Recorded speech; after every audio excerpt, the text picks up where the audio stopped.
Hey everyone, I'm working to hit 1,000 subscribers, and I need your help to get there. If you enjoy this content, please hit that subscribe button right now. Look, the baseball world just got flipped upside down, and nobody saw this coming.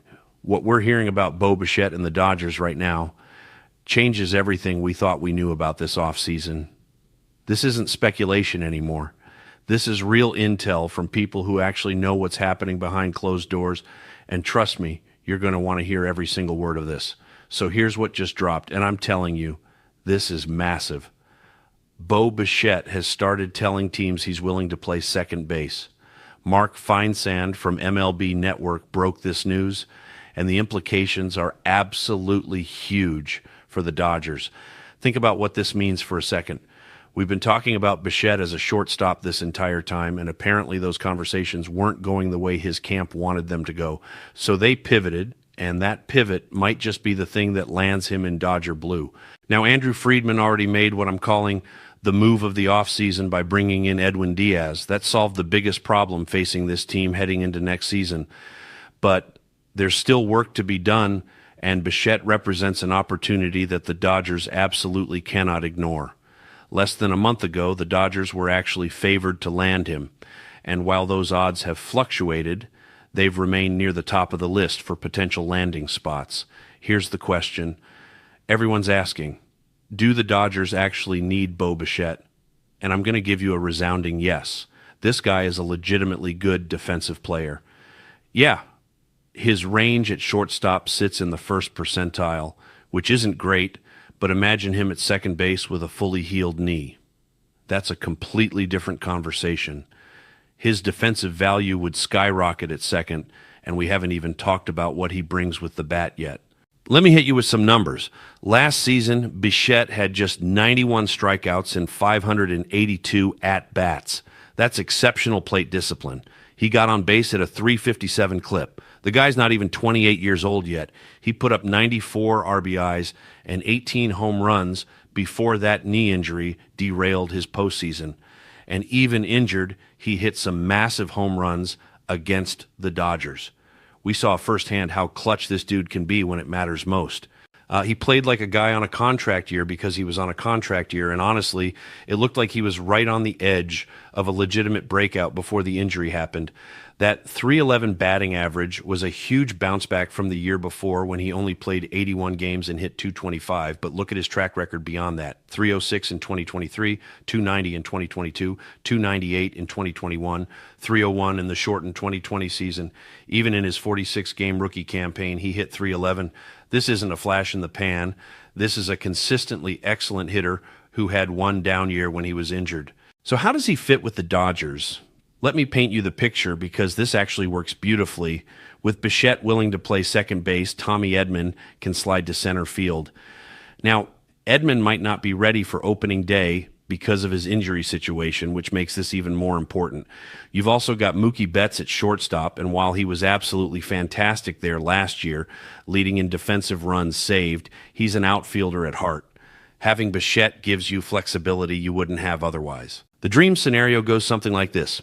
You sign Bichette, move Edman to center when he's healthy, let Bo play second base for now.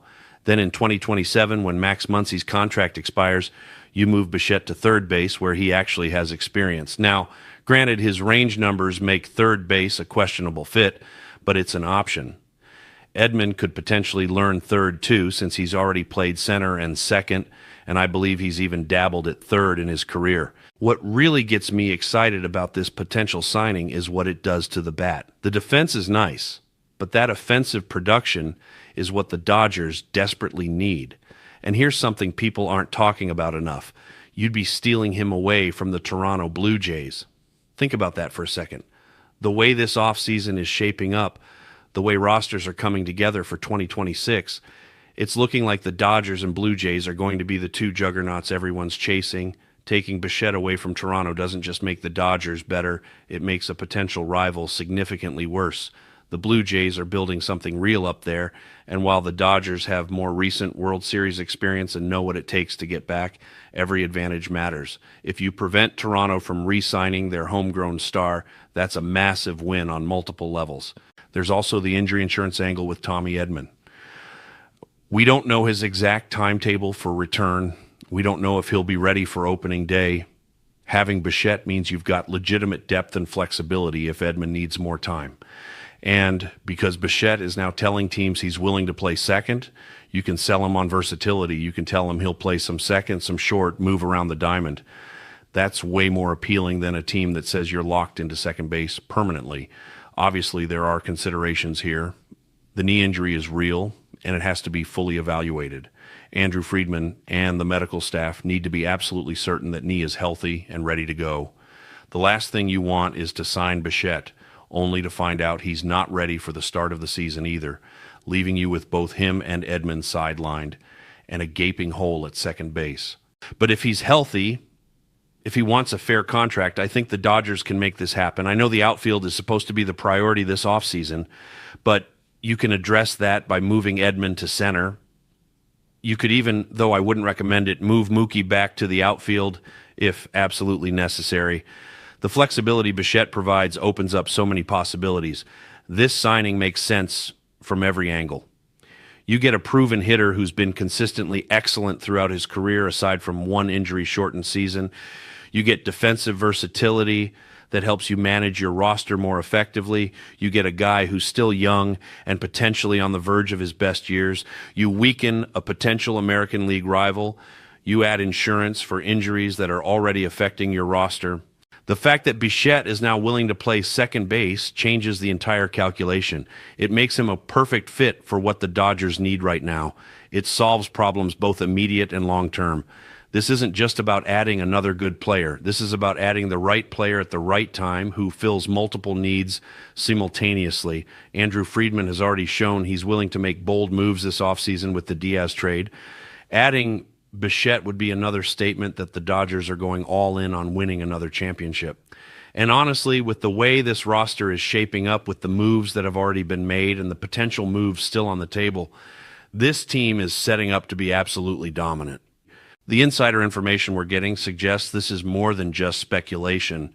The Bichette camp, making him available at second base, feels like a strategic move designed to expand his market, and the Dodgers are perfectly positioned to take advantage. This could be the signing that defines the Dodgers' offseason and sets them up for another deep playoff run. The pieces are falling into place, and Bichette might just be the perfect addition to an already loaded roster.